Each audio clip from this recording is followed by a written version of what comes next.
Hello and welcome to MotoGP Mac, where MotoGP fans come to congregate and fanboys fear to tread. How we doing, folks? We're doing better now. Doing better now.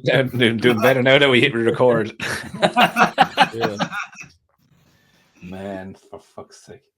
Yeah, we're all a bunch of drunken bastards right now. Ugh. I wish. Sleep Man, a I lot. wish. Right. Yeah. I'm on the. Yeah, this is actually tea. Yeah. Irish tea. Anyway, where was I? What was I going to say? So, COTA race. Surprise, surprise, motherfuckers. Yeah. I finally got one right. I anyway. wonder who. So you went for Pecco though. I did. So you knew something.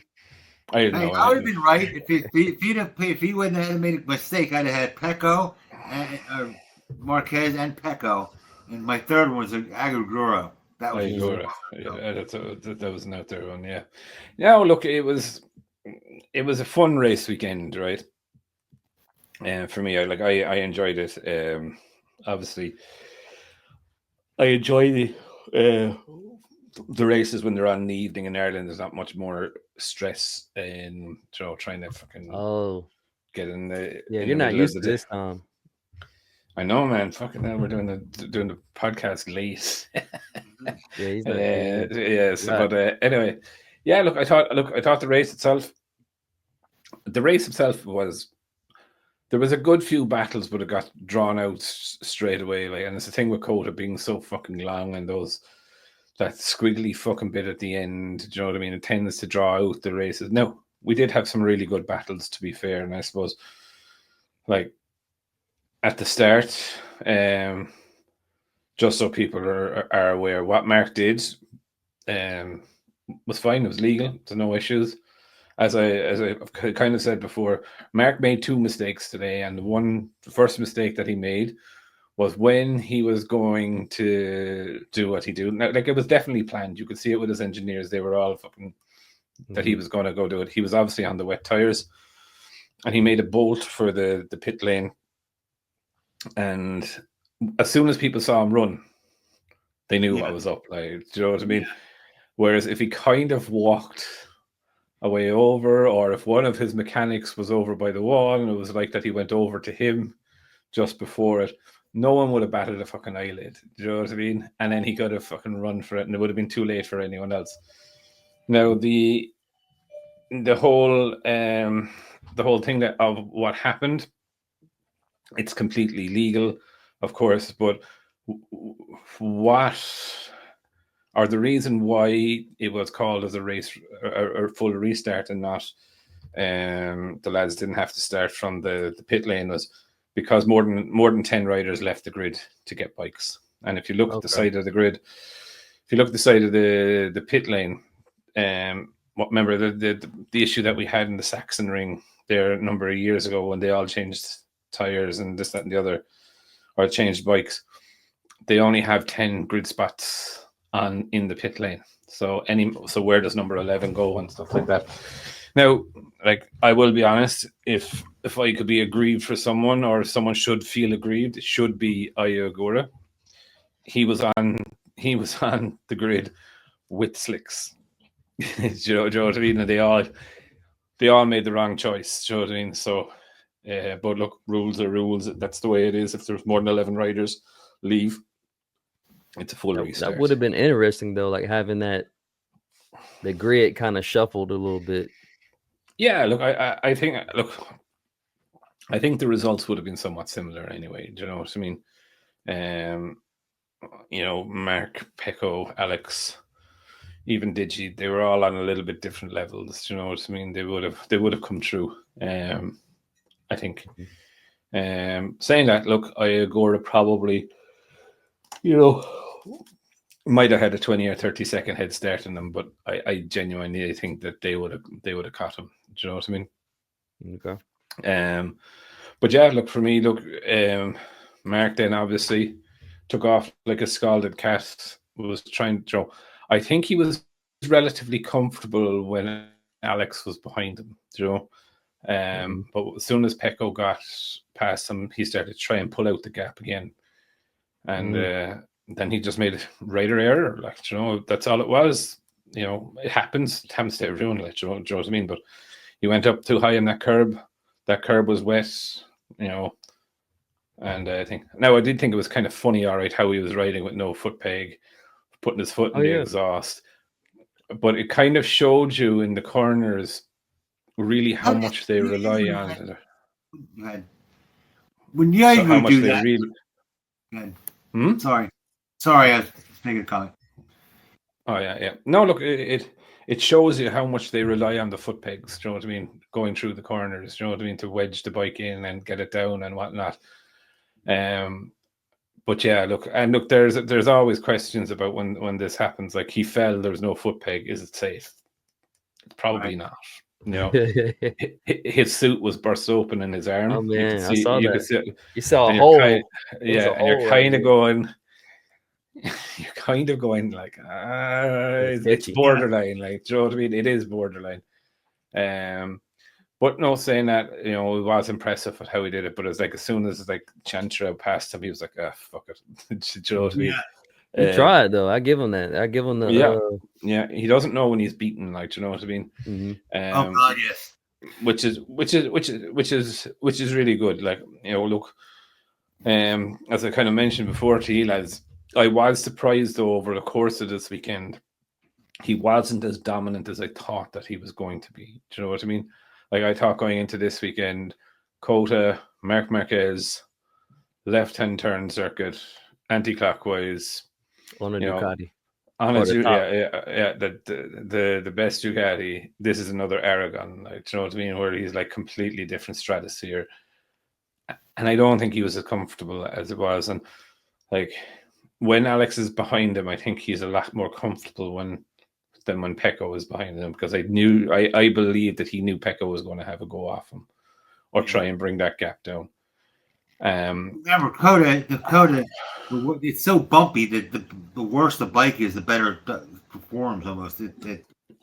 Yeah, look, but it's also a track where the rider makes a massive difference. Do you know what I mean? Yeah. And can make a massive difference.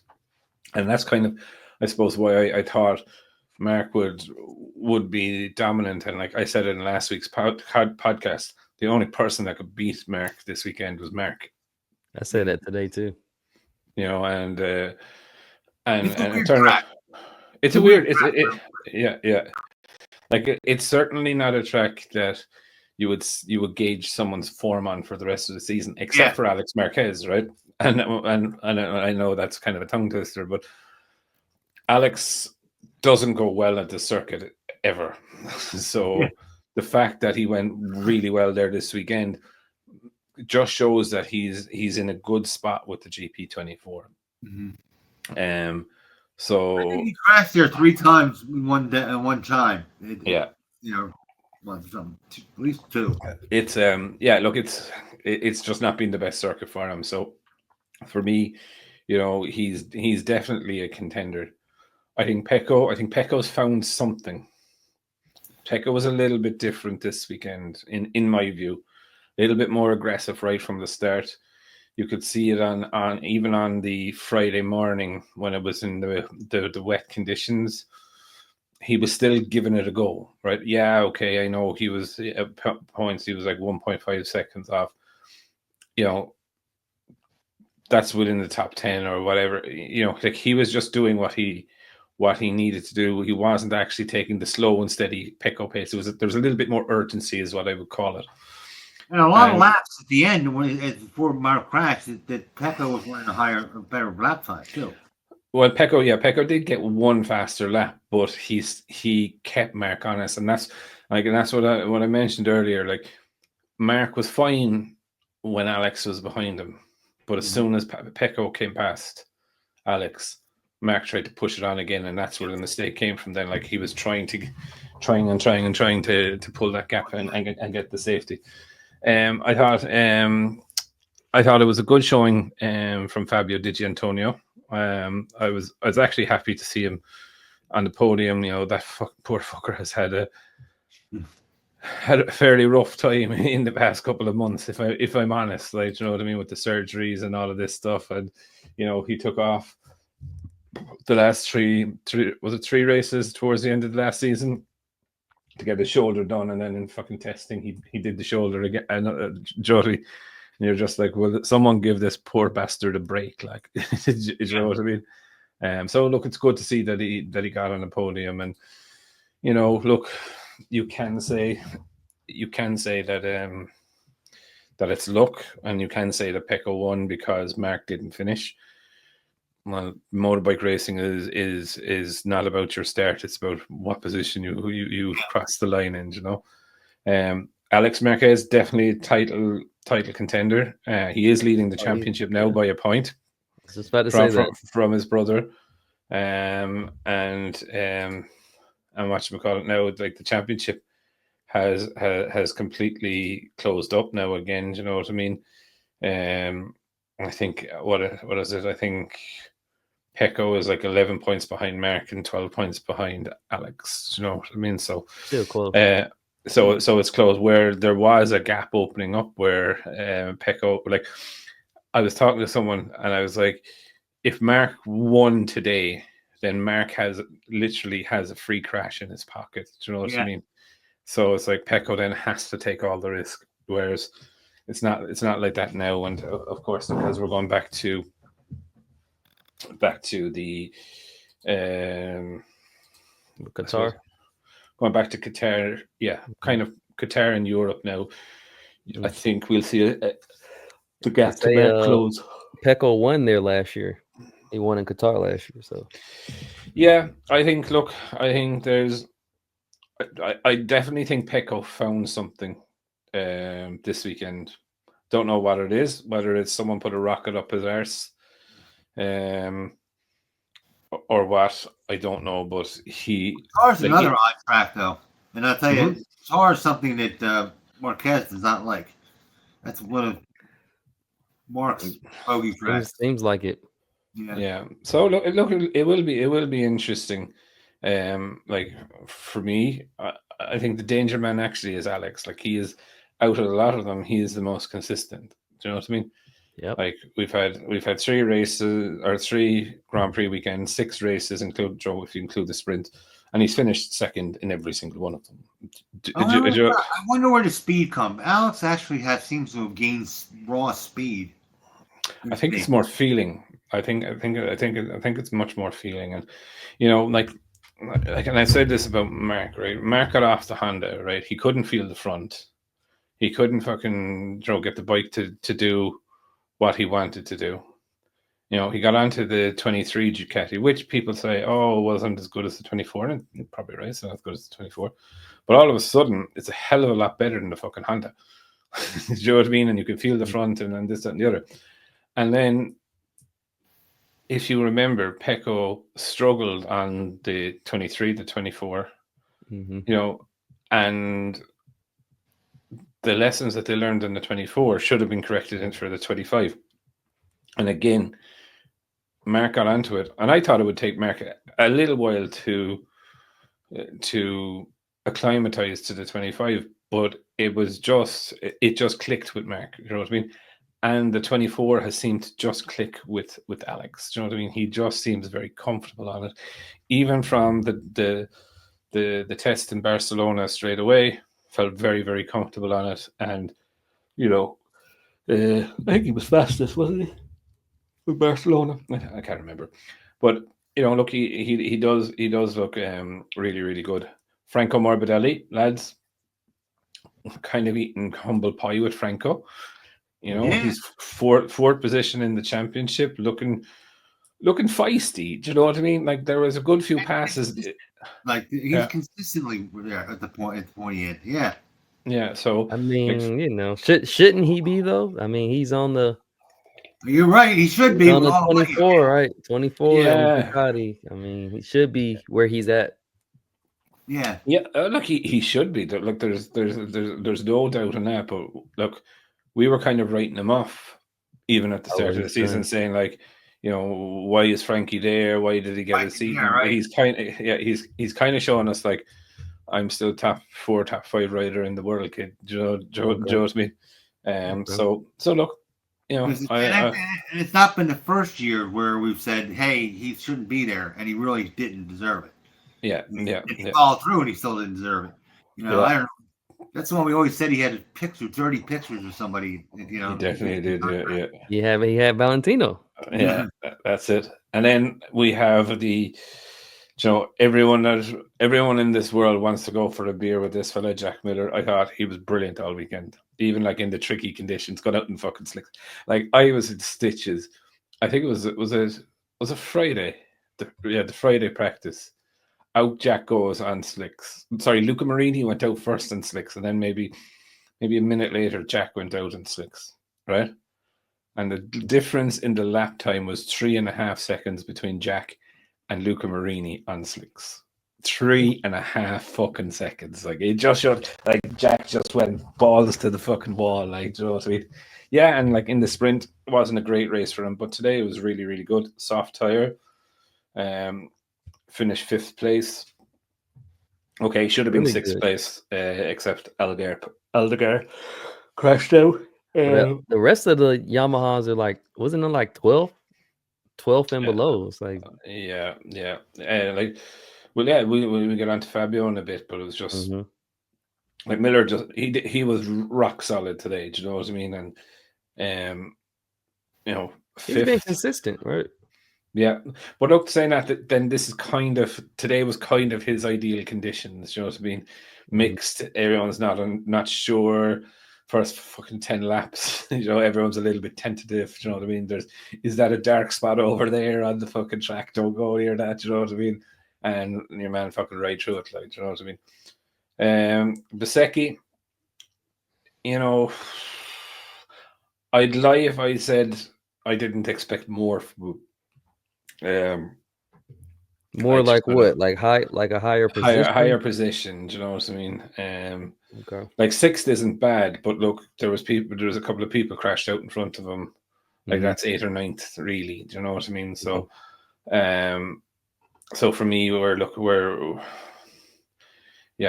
didn't have the best weekend, and like the crash that he had in on Friday, I'm sure dented his confidence big time. Like, do you know what I mean? I know it was wet, but like that thing snapped around on him fucking pretty violently. Bastianini, I thought did a great ride today.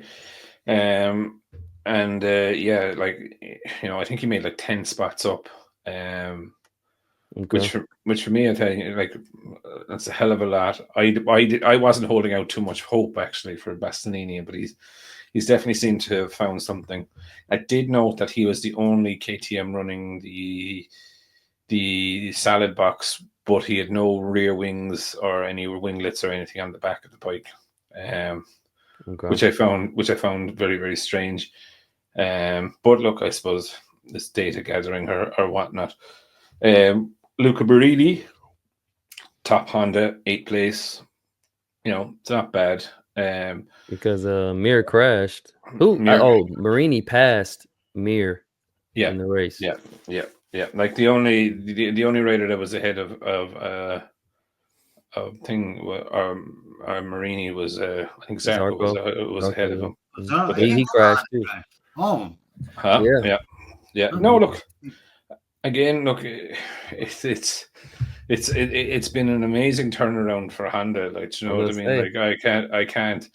Like, I would prefer to see them fucking crashing out of the skinny places than fucking circling around backwards. Do you know what I mean? At the back of the field, the back of the grid. Yeah, you know, do you know what I mean? Like, they still do have a way to go. But you know, like I would go out there and I would say, you know, if they're looking at contracts for next season for Honda, you know, is it too much to ask that Spargo? No, that what's his name? Your guy. Zarco. No, sorry, Zarco will go to the main factory team. Oh, the main? And in place of who? Either. Oh, okay. You know, like, is there a thing like if he keeps these performances up, he'll probably finish top Honda. Okay. You know what I mean? But yeah, who we have, Iogura again. He was really impressive. He's an aggressive little fucker. Like he is absolutely aggressive. So he's like one of those fucking Jack Russells that would be just fucking nipping at your legs. Like, do you know what I mean? He was getting stuck in. Now Aldegar as well. Like the fucking moves Aldegar was putting on some of the riders. Like his battle with Jack Miller was just fucking brilliant. Like, do you know what I mean? But Iogura, like it's super impressive. And I think it must be fucking absolutely hilarious inside in the Trackhouse Racing team at the moment, like the debriefs, right? Here's a rookie who knows no fucking better, right? Out hammering the shit out of what was supposed to be the next big thing. Do you know what I mean? And you're just like going, I don't know, but I just get on it and they fucking write it. And that's it. You're right. Yeah, they're on their fucking head in their hands going, oh, Jesus. Right. You know what I mean? But yeah, look, he's a rookie, man. Rookie is. Yeah, he was a rookie. And, Fabio Quartararo. I feel bad for him. He was a bit of a fucking punching bag this weekend, if I'm very honest. You know, and like the true weaknesses of the Yamaha were really, really exposed in sector 2 of COTA. You know, coming down into the turn 11, right? Like demon on the brakes onto the straight, fucking suckered. Do you know what I mean? Like, but you could see it every time. The Ducatis would just be pulling. Yep. As soon as it opens up. And then Fabio has to make all that fucking time back on the brakes coming into it, which he was fucking like. I think he definitely was throwing out the biggest fucking anchors out the back of that fucking bike, like to try and get that stuff. But the problem is that because he was overriding and so close to that limit, it was breeding mistakes for him, and like he was running wide, and then they were just getting easy passes on him. Do you know what I mean? But so how is Jack? Because you look at Jack, he's sticking right with the guy in front, and then you saw because you know when the race started, it seemed like they tried to find each other, Jack and Fabio. And he tried to stick with Jack, but he couldn't stick with him, and it's like he couldn't because he kept getting beaten up by others. Like others were diving back down the inside of him, and all of a sudden, and like. You could see it like it was very similar at the start of the race when Alex and Pecco started battling. Mark just pulled a second just like that. Do you know what I mean? He didn't even have to work for that second. Do you know what I mean? The fact that they were too preoccupied, and it was the same with Jack. Jack was able to get away when someone was throwing it down the inside of Fabio. Now, say that. You know, Jack is a different animal at other places, and like Fabio went out there on slicks, right? Crashed on the sighting lap. Oh yeah, do you know what I mean? I actually believe that one of the BMW safety cars crashed as well. Oh yeah, I saw that. Was destroyed, but yeah. But look, for Fabio, it was a really, really tough weekend. And I definitely think he did some damage to himself when he crashed. I was looking at him in the pit lane before he went out again, and he was using one of those massage guns. Oh yeah, right on the side of where he crashed. Now that was probably because he was starting to stiffen up after the crash, right? Which is fair enough, but you could definitely see there was I won't say pain, but I would just say he was starting to be a bit stiff and whatnot.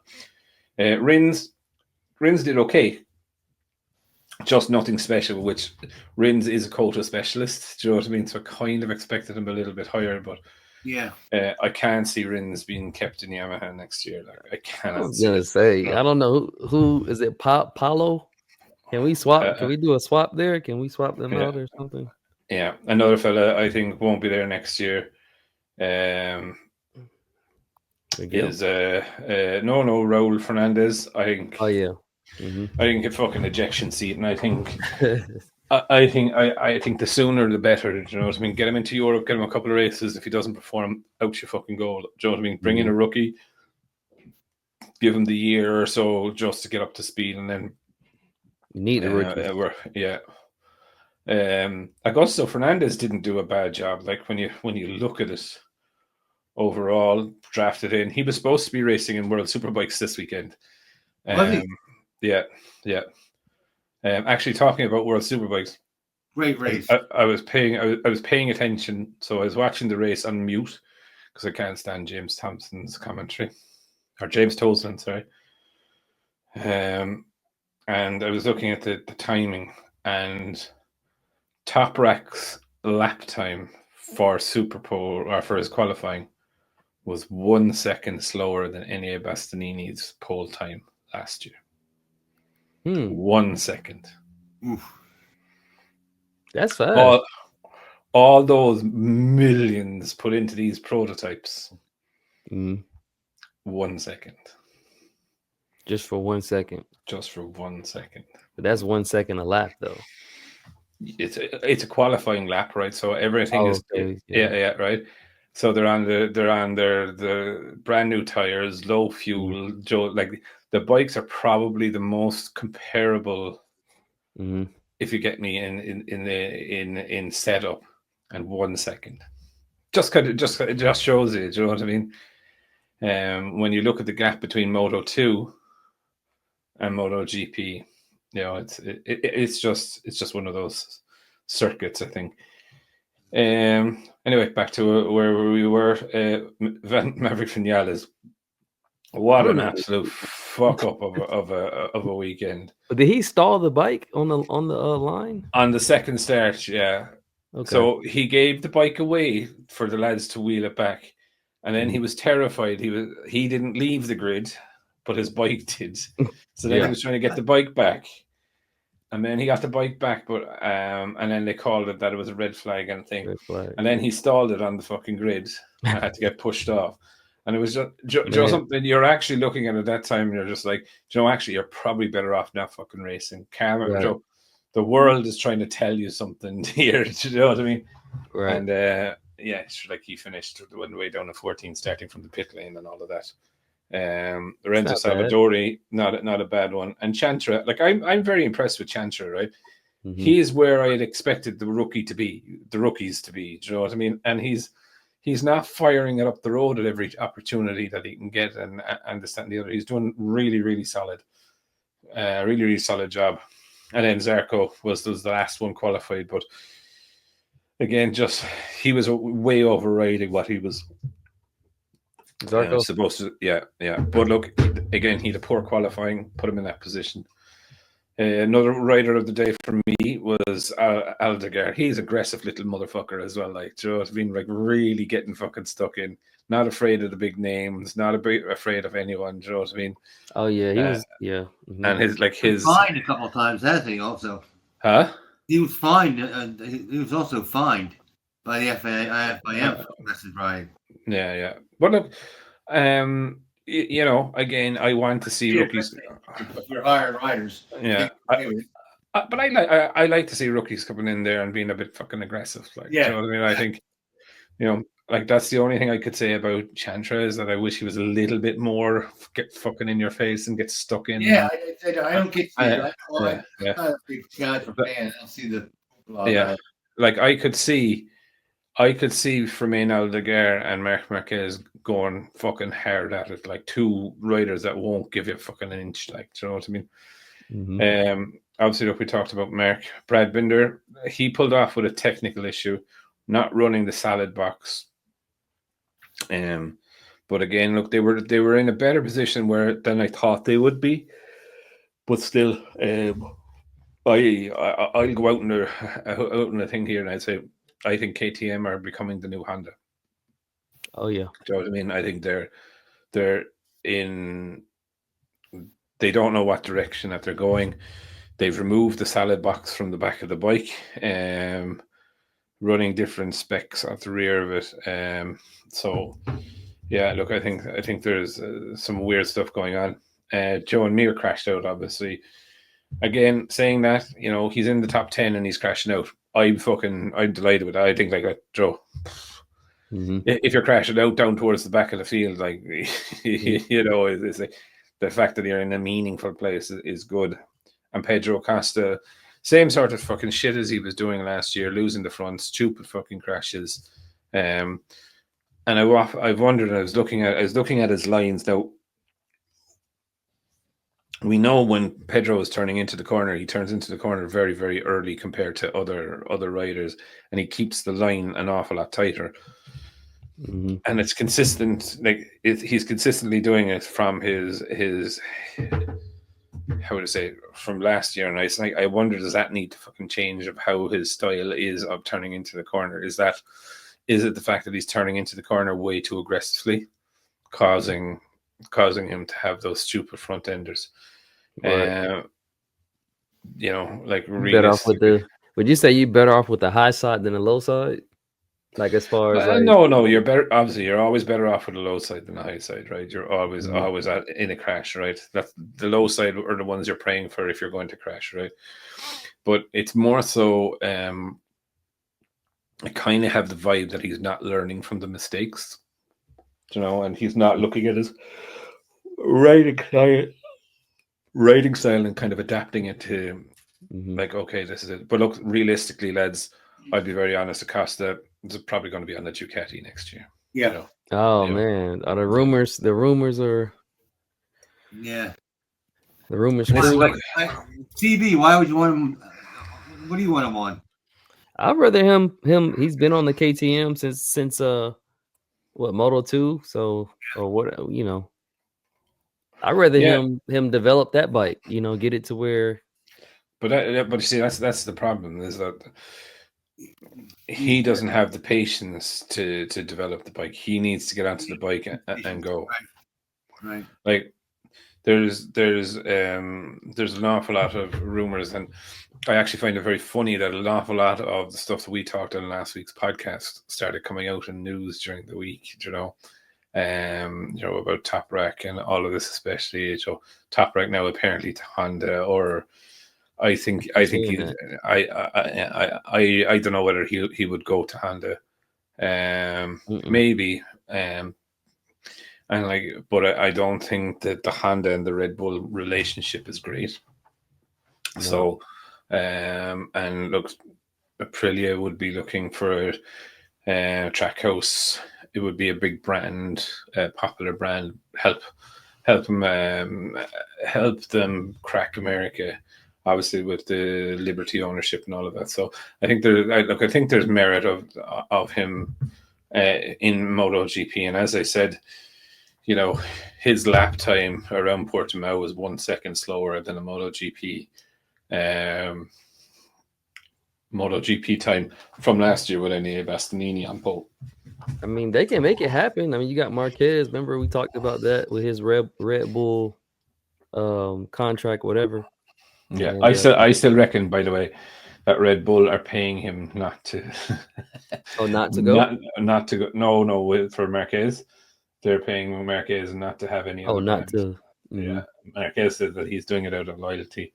But I have a feeling Mark is being paid not to have any other branding on his helmet. I think overall I thought the race was pretty good. It did get a bit stretched out, which COTA does naturally happen because of the length of the circuit. But there were a good few battles down the grid, and I will give it to Dorna.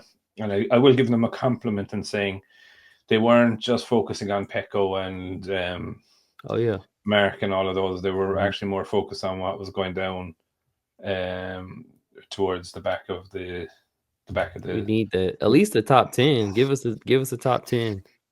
Yeah. So look for me, I thought it was a pretty good race. I am interested to see now what's going to happen in Qatar. I do think Pecco found something in the feel for the bike. I do think he seemed much more relaxed this weekend, and I did see a thing on YouTube where they were winding Marc Marquez's girlfriend up in the last race in Argentina, and they told her that she was going to do an Italian test, speaking Italian, right? Okay. and it was actually Pecco's girlfriend was the teacher, the tester, and they were giving her sentences and asking her to answer it. So there does seem to be an okay bond there. Okay. Behind the scenes between Pecco and Mark. And look, it is like there's a lot of people out there and they're like, oh, Mark is destroying Pecco, right? And he is. He is destroying Pecco because he's beating him, right? But he's beating him, but that's Pecco beating him. Pecco beating himself up.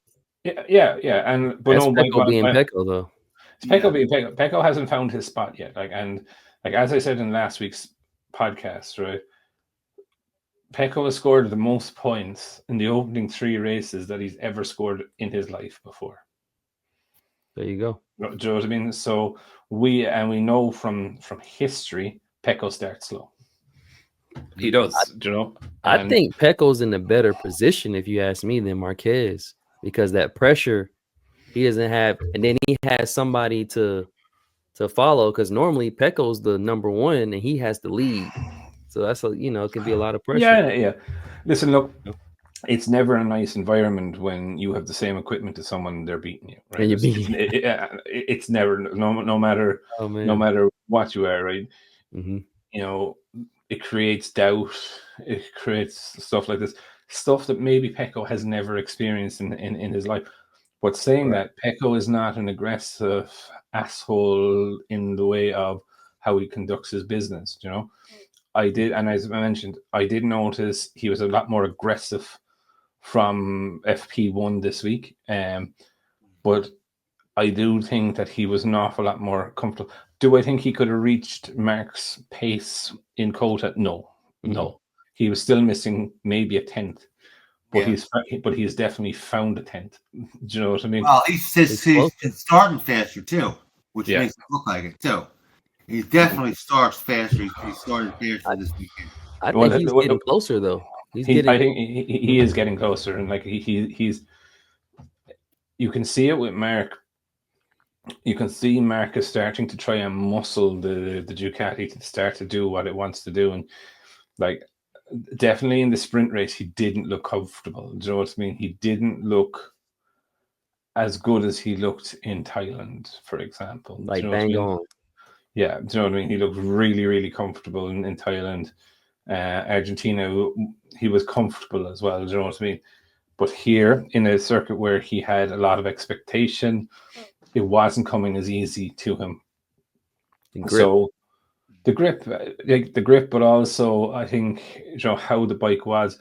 Like, I think he was actually trying to force the bike. And like I saw a good few replays of him now. And like the bike was just moving underneath him, right? Oh, yeah. Going through a corner, and you're like, the Ducati doesn't like to do that. You know what I mean? It doesn't really like to do it. And I was also looking at the Ducati GP, and this is actually why I like the evening races, because I actually get to watch the broadcasts fully, and like it's really weird. I have a. Does that come off? It doesn't. I have a little bike here, but the GP25, when it's going into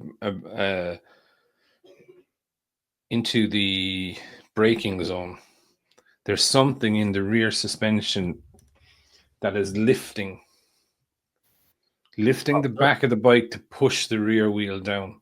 And you'll see there's a major difference between the GP24 and the GP25 in this area. And if you go back and watch the replay of Alex and Pecco when he overtook, like as Pecco hit the brakes, Alex hit the brakes as well. But Alex's rear of his bike lifted, and you could see like you could see maybe a 2-inch gap between the rear wheel and the ground on Alex's. Whereas with Pecco, you could see it may have lifted like 1/4 of an inch, but then it was all of a sudden it went back down straight away. Do you know what I mean? And there's something in that is pushing that rear of the bike down to keep that rear tire contact. And I think that's where Pecco is having the difficulty within braking, but B within the turning. Do you know what I mean? That he can't feel the turning then because that actuator or whatever is down there pushing it is still in play when he's trying to turn in. Do you know what I mean? That's a rough estimate of where I think that Pecco was struggling. And I went back and I looked at Argentina in the practice sessions, and if you remember in the races I called out, Pecco was struggling on turn in with the back of the bike coming out, and I think that's to do with dialing that in. And I think once he gets that feel of that, I think he'll be able to put up a good challenge to Mark. Will he be able to? I don't know. It will be circuit by circuit, condition by condition.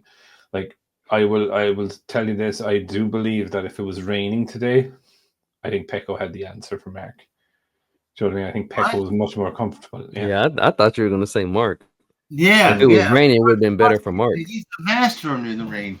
Yeah. But if you looked at the Friday sessions, Pecco looked an awful lot more comfortable in the Friday sessions in the when the full wets were on. As a wet setting. He has a wet set. Yeah. Which is a pity, though. I would have liked to see a wet race around COTA. I thought it would be been different. A great leveler. I hate wet races. I do too. It's not much to see, but it's it's still racing. But I don't know, man. Around, Yeah, but look, all in all, I thought the race was really, really, really good. And fair dues to Dorna on getting it. Well, not getting it done, but they're starting to listen to the fans and not just focus on the top 3 or 4. It's good to see the battles down towards the back. Yeah. I don't know. Give the cameraman some kudos because they haven't been doing that before. Yeah.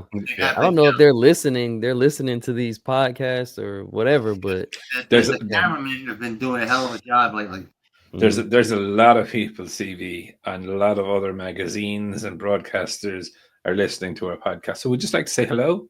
Hello. Right. So, we mentioned a few things last week, came up in other podcasts, and we would have no way of knowing they were going to talk about that. Do you know what I mean? And this, that, and the other. So, look, it's copying is a compliment, Jake, isn't it? Yes, it is. Yes. Yeah. No, look. Right down to I was really surprised. Right down to the who's the comparison of riders between the 80s and now. And I was like, hold a second, that just doesn't pop up out of nowhere. Right. Yeah. And look. For me, it's never an issue like this. There's always so much to talk about and stuff like this. I did check YouTube all right during the race while the race is on, and if Dorna, you're listening, your piracy things suck because there was a load of people trying to stream the races and they weren't getting pulled down and all of that, which is a bollocks because I got pulled down. I can guarantee if I put it up, I'll get fucking taken straight down for it. Do you know what I mean? FIM, if they're listening, please stop taking money off of Honda. We know we know you're on the take. Japanese can't win at all costs. You'll just foul up the sport. Okay. Well, yeah, but look, I have to say, right? They've given Honda and Yamaha the same concessions, and I'm very surprised. I'm very, very surprised at the turnaround from Honda this year. I'm very surprised. A big turnaround. I don't know if it's that big of a turnaround, but it's a turnaround. It's not nonetheless. Well, they're in the fucking top 10, Jake. I was gonna say they were what 12 and below. Last year they were a fucking lap behind. Yeah. You know what I mean? And to be fair, right? So like the fact that they have definitely gained second. I was about to say that second. Okay. At least. How can they be? Here we have Honda. I would hazard a guess, right? And I would say if you put Mark on a Honda now, it's probably 2/10 to a Ducati. It'll be close, but it won't be faster. He won't be faster. He's 2/10. So like realistically, Honda probably just need to find 3 or 4 tenths of a second to the standard bike. Right. And they're ready for an alien again. Yeah, you know what? That's the thing. when they made and Jake Dixon. playing devil's advocate as an executive, I can surely see. I know for a fact there's one of the executives going, "Hey, we made an improvement. Let's go back to the old way and find ourselves let's find ourselves an alien. We can cut this budget back again." Oh yeah. There's no aliens. But if you're getting your normal riders into the top 5 consistently, you're ready for an alien. You are do you know what I mean? So like, forget about budgets and this and the other. But like I think Top Rack coming into Honda, maybe, No, I think I thought you were I still think it's a Aprilia. Aprilia Trackhouse. Trackhouse was brilliant. I think that's better. Yeah. He's chief cook and bottle washer, which everybody loves to do. He's starting out. Yeah. He grow with the team. That's exactly. Look, there's a load of benefits to it. There's a load of, but I think, when you look at it, there's not too many aliens that could go to Honda. I don't see any more aliens. Where are the aliens? They're already. Well, fuck it, Agora is a potential alien. Yeah. Mm-hmm. Yeah. Fermin Aldegar, don't count him out. Buliga, it's another person, like Buliga got booted out of the VR46 Academy. Oh wow. I can see him going to VR46 here, like if Frankie or somebody. I don't know. I don't think so. Okay. Something like that, coming back. He said he's booted. He said he's out. Okay, yeah. He's out of the academy. Yeah, he's out of the academy. But he was the next big thing in Moto 2, and it just didn't work for him. Like realistically, like his race on Saturday with Top Rack around Portimao, which is an amazing circuit, lads. You definitely have to go there. Like that was probably one of the best races I've seen in a few years, and it was fucking hard racing, but it was very, very fair. There was no over the line, no bashing. So it was like there was a lot of mutual respect. Hard racing, yeah. Now the only thing I would say that really, really, really pisses me off about World Superbike is when they go into the pit lane area and they have the podium ceremony and all of this. Like Portimao, for example, the main grandstand is there and the podium is there, right? You've just paid 80, 90 euros or something to go watch a fucking race and you don't see the fucking podium. Do you know what I mean? Because it's behind the fucking pit building. Like, I get it. It sounds an amazing thing, but it's just taking things away from the punters, I suppose, and putting it back into the VIPs and hands of that they can get there and see the riders, which is a bit shit. But saying that, look, I haven't watched today's races yet. I know who won, obviously, but now look, I think business is going to pick up now for Pecco. I think Pecco has found something. It would be very, very interesting to see in Qatar.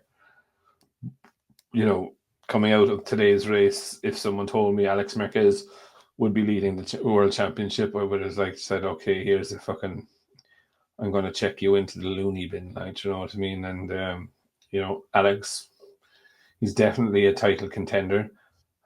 I just now wonder, though, if Pecco does find that setting, will that kind of dampen out, and can Franco and Digi then start stepping up and gaining points? And they're not going to impede on Pecco. I feel like Alex is the block man, the block guy. But and as I said, look, I genuinely believe Mark is very comfortable when Alex is behind him. Oh yeah, you know what I mean? If he's got his back. If it's another rider, I don't think Mark will be as comfortable, and he'll tend to push on or try and push on a little bit too much. What was I looking for? I was looking for an update on the. I have one thing for Dorna. I guess they're cracking down. You can't have multiple screens watching the race, because I would have two screens, one with the main race, the other screen with like the camera, so you can follow the feed of another rider. Oh yeah. Look at the lines, but now they're saying you can't have multiple screens. Yeah. So Fuckers. that sucks. Yeah. And just to go back on thing on Jake, Constructors Championship, Ducati 111 points. They've already won the championship. Oh man. Ready? No. Already. Yeah. Next. They've already. Yeah. Well, 3 races in. They have 111 points, right? Mm-hmm. Up next, second place, Honda, 36 points. Yeah. Then KTM, 34 points. Aprilia, 33, and Yamaha, 28. So Yamaha at the bottom. Yamaha at the bottom. Wow. And then it's close between Honda, KTM, and Aprilia.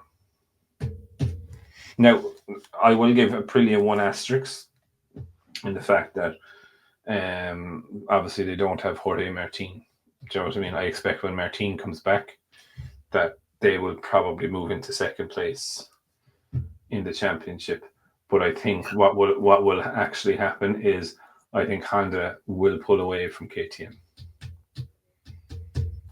That's genuine. KTM. Yeah, so Honda will be the third in the manufacturers, and KTM will be 4th. Yep. That's genuinely what I think is how it's going to play out. Yamaha need to get their finger out of their arse and get going. Do you know what I mean? And when you look at it, like in the teams championship, Ducati, Lenovo, obviously leading the way. VR46 second, Grassini third. Yep. KTM fourth, KTM Factory fourth, Trackhouse Racing fifth. Wow. HRC Honda sixth, Monster Energy Yamaha seventh, Aprilia Racing Factory 25 points eighth, LCR Honda ninth, Pramac Yamaha 10th, and Red Bull KTM Tech 3 is in 11th place with 22 points. It's frightening, it's fucking frightening. It is actually frightening. But like you look at it there, Ducati 111 points after 3 races, fucking destroy him. Like if you look at it, like last year, I think this was the only race that Ducati didn't win. Was it? But hold on, wow. Okay. So they banished that one. Because Aprilia, because Maverick on the Aprilia. Wow. Yeah. Okay. Yeah. Batmav. Batmav, yeah. Yeah. So yeah, and anyway, I thought it was an entertaining race. 2 weeks now to Qatar. Again, it's another kind of evening race as well. It's a night race, obviously, over there, but it's an evening race. I think I already know what's gonna happen with that one. That's more of a Ducati circuit. It is a Ducati circuit, yeah. Because of that stretch. Mm-hmm. Yeah. So yeah. No, look, it's not too late in the evening. But it is an evening. It's an evening race. I think 6 p.m. my time. So, so yeah. Look, it'll be good. Look, it'll be good. I like Qatar personally, and obviously since they've done it up for the Formula One, the circuit looks the thing looks absolutely amazing. So, but it's one of those tracks that I like. There's no very, very slow or consistently slow bits, right? There's bits for overtaking, yeah, fine, but it's fast. It's a circuit. It's a fast circuit, and it was fairly smooth until the Formula One went there. But I think it's going to get a little bit more bumpier. It's been good. But yeah. So on that bombshell, I suppose we'll wrap it up there for this week. Thank you very much again, gents, for joining. Sure we'll catch up, and we'll see everyone again next week. Yep. Same bat time, same bat channel. That's it. All right.